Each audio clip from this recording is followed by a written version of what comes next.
मयूरभंज में अमाडा road airfield को ओडिशा का बरमुडा ट्रायंगल माना जाता है। पिछले 80 सालों में यहाँ 600 से ज्यादा क्रैशेस हो चुके हैं। ये ट्रायंगल शेप प्यारबोड़ा, चकुलिया और अमाडा रोड एयरफील्ड से बनता है और आज तक इसको बहुत भयानक और खतरनाक माना जाता है। कोई फाइटर प्लेन या कमर्शियल प्लेन भी इस एरिया के ऊपर से नहीं जाता। आखिर इन सब के पीछे क्या कारण हो सकता है? सबसे पहले तो हिस्ट्री जानते हैं इस एयरफील्ड की। दोस्तों, ये 800 एकड़ का एयरफील्ड सेकेंड वर्ल्ड वॉर के दौरान 1940 में बनाया गया था। जब जापान से लड़ाई चल रही थी तो यूएस के कई फाइटर प्लेन्स यहाँ से उड़ान भरा करते थे। ये एयरफील्ड एक बैटल हब बन गया था और वॉर के बाद इसका इस्तेमाल किसी ने नहीं करा। यहाँ तक कि आजादी के बाद इंडिया ने भी इसको यूज नहीं करा और अब ये खाली पड़ा हुआ है। वर्ल्ड वॉर के टाइम इधर जो अनएक्सप्लेन्ड क्रैशेस हुए उसकी वजह से यहाँ एक खौफ पैदा हो गया था।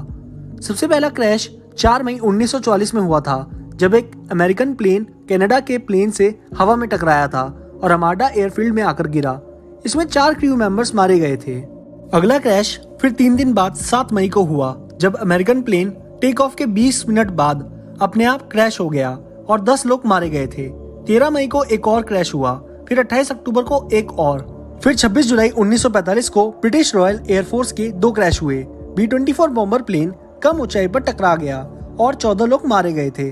और भी काफी अननोन क्रैशेस हुए थे बे ऑफ बंगाल में, लेकिन एक्चुअल कितने क्रैशेस हुए इनका रिकॉर्ड नहीं है, क्योंकि वॉर के टाइम सीक्रेट मिशंस भी होते थे और मिलिट्री इंफॉर्मेशन की वजह से सारी इंफॉर्मेशन पब्लिक नहीं है।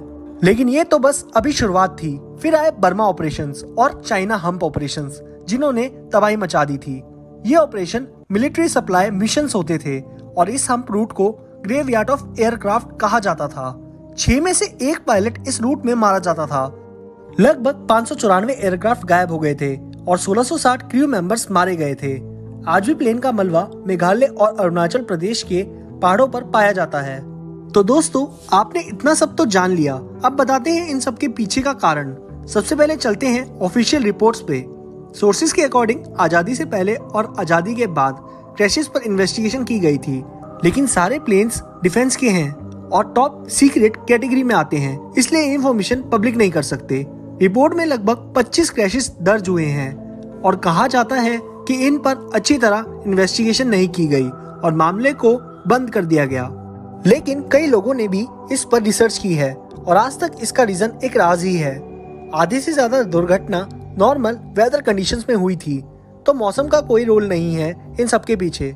एक और पॉसिबल थ्योरी आती है जिसमें कहा है कि झारखंड के ट्रायंगल पॉइंट से 53 किलोमीटर दूर एक यूरेनियम माइन है। दोस्तों, यूरेनियम एक रेडियो एक्टिव एलिमेंट है जो न्यूक्लियर पावर प्लांट में यूज होता है। ये काफी अनस्टेबल होता है, आसपास के इलेक्ट्रॉनिक्स की वर्किंग अच्छे से नहीं होने देता। ये एक लॉजिकल रीजन लगता है, क्योंकि प्लेन्स अक्सर कम ऊंचाई पर उड़ते थे और इंस्ट्रूमेंट फेलियर के कारण प्लेन क्रैश हो जाता हो।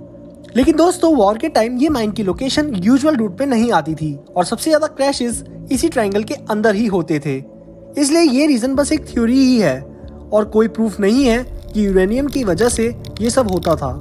असल में आज तक कोई एक थ्योरी भी नहीं आई जिससे ये प्लेन क्रैश और प्लेन के गायब होने का पता चल सके। ये बस अब अनएक्सप्लेन्ड मिस्ट्री बनकर रह चुकी है। तो दोस्तों, आपको क्या लगता है, क्या कारण हो सकता है इन सब के पीछे? हमें कमेंट में जरूर बताएं।